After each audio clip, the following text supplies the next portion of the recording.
మెదక్ పట్టణంలో బక్రీద్ పండుగ కంటే ముందు రోజు నుంచి జరిగినటువంటి సంఘటనలలో తమ విధి నిర్వహణలో నిర్లక్ష్యం వహించినటువంటి పోలీస్ అధికారులు వెంటనే సస్పెండ్ చేయాలని చెప్పి స్థానిక పార్లమెంట్ సభ్యునిగా నేను ఈ సందర్భంగా డిమాండ్ చేస్తా ఉన్నాను.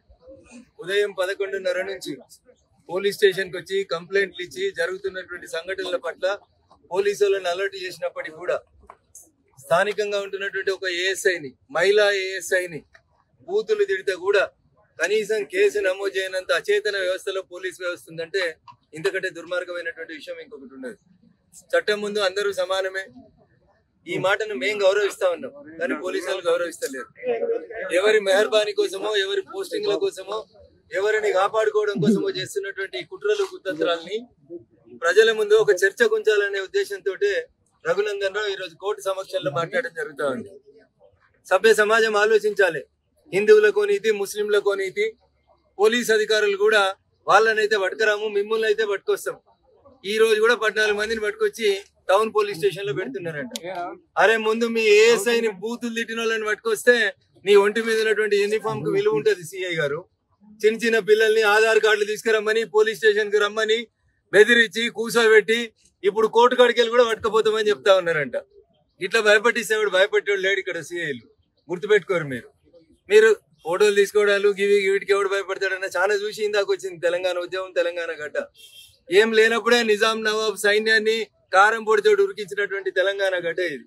అందుకని పోలీస్ అధికారులకు చాలా స్పష్టంగా చెప్తా ఉన్నా, డ్యూటీ చేస్తే సరిగా చేయండి, చేత కాకపోతే లీవ్ పెట్టుకొని పోండి. కానీ హిందువులకైతే ఒక నీతి, ముస్లింలకైతే ఇంకొక నీతి. ఎందుకు దవాఖానకు చూడొస్తలేదా పేషెంట్ ని? దెబ్బలు తాకినాయి ఆయనకి. వారం రోజులు హాస్పిటల్లో పెట్టి నాటకాలు ఆడిచ్చి ఎవరి మెహర్బానీ కోసం మీరు దవాఖానలో ఇస్తున్నారు? మెదక్లో గవర్నమెంట్ హాస్పిటల్ లేదా? ఏ దవాఖానలో ఉన్నాడు మీకు కంప్లైంట్ ఇచ్చిన ఆయనకు తెలుగు వస్తుందా?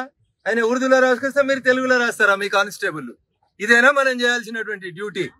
నేను దయచేసి చెప్తా ఉన్నా, ఇట్లాంటి తప్పుడు పనులు చేసేటువంటి పోలీస్ అధికారులకి మీకు గుర్తుండాలి.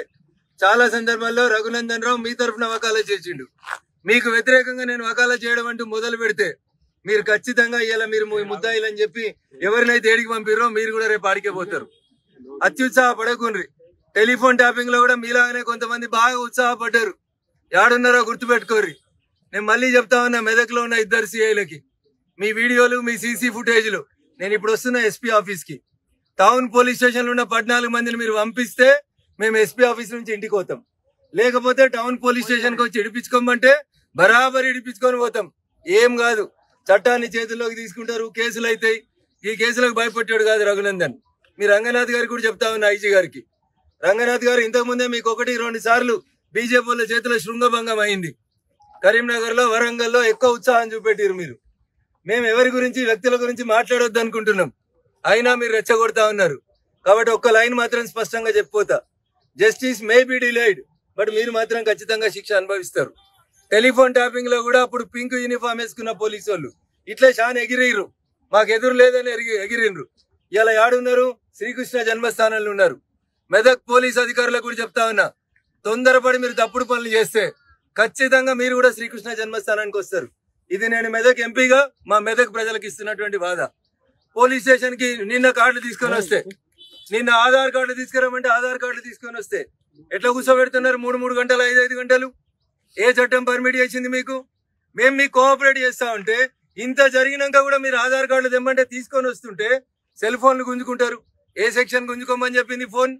ఏ సెక్షన్ ప్రకారం మీరు గుంజుకున్న ఫోన్లను డిపాజిట్ చేయరు? వారి పోదాం మీ ఎస్పీ గారి దగ్గరికి, చెప్తా ఇండియన్ పీనల్ కోడ్ ఏం చెప్తుందో నేను మాట్లాడతారండి. బరాబర్ ఇప్పుడు ఎస్పీ గారి ఆఫీస్కి పోతాం, జరుగుతున్న అన్యాయాల మీద మాట్లాడతాం, తప్పు చేసినటువంటి పోలీస్ అధికారులను శిక్షించమని అడుగుతాం.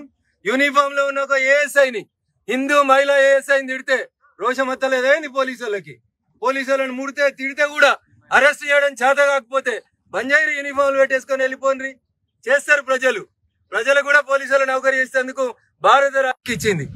నేను 2 రోజులు ఓపిక ఉన్నా, సమయం పాటించిన, దాని అర్థం మీకేదో బాగా తెలుసు మాకేదో తెలియదని కాదు. ఈ సమాజం సామరస్యంగా ఉండాలని మేము కోరుకుంటున్నాం. మేము కోరుకుంటే పరమత సహనం ఉంటుంది. కానీ మీరు చేసినటువంటి కారణాల వల్ల 100% మీరు తప్పులు చేస్తా ఉన్నారు. ఏదో 10 మంది ఉంటారు, పోనీ వాళ్ళు మనోళ్లే కదా పోలీసు వాళ్ళు అనుకుంటే ఏదో చేద్దాం అనుకుంటే మాత్రం రఘునందన్ సహించాడు. చాలా స్పష్టంగా చెప్తా ఉన్నా, ఎవరైతే ఆరిఫ్ అనేటువంటి వ్యక్తి ఇంజూర్డ్ ఏ హాస్పిటల్ ఉన్నాడు? ఎందుకు అనుమతిస్తున్నారు మీరు? ప్రైవేట్ హాస్పిటల్ ఎందుకు ఉంచిర్రా ఆయనను? మీరు పోయి చూసొచ్చిర్రా? గవర్నమెంట్ హాస్పిటల్కి ఎందుకు పంపుతలేరు? ఇంకెన్ని రోజులు ఉంచుతారు? ఆయనకైనా ఇంజురీ ఎంత పెద్దగా ఉంది అంటే గ్రీవియస్ ఇంజురీ తీసుకొస్తే ఆయన దవాఖానలు ఉన్నాడని మీరు రేపు బెయిల్ పిటిషన్ కంటెస్ట్ చేస్తే మా వాళ్ళకి బెయిల్ రావద్దని చూస్తురా? నేను అందుకని ఇప్పుడు మెదక్ ఎస్పీ గారికి చెప్తున్నా, సాయంత్రం కల్లా ఆరిఫ్ డిశ్చార్జ్ కావాలి, ఆరిఫ్ని తీసుకొచ్చి రిమాండ్ చేయాలి. చెయ్యకపోతే రేపు మీరు పోలీస్ స్టేషన్ నుంచి సిడి ఫైల్ తీసుకొని వచ్చి కంటెస్ట్ చేసిర్రు అనుకోరు ఎస్పీ గారు. అయ్యా రంగనాథ్ గారు మీరు కూడా వినాలి, మీరు మాట్లాడినరని నేను మీకు గౌరవం ఇచ్చి ఆగిన, నేను చట్టాన్ని చేతిలోకి తీసుకోవద్దన్నారని ఆగుతా ఉన్నాం.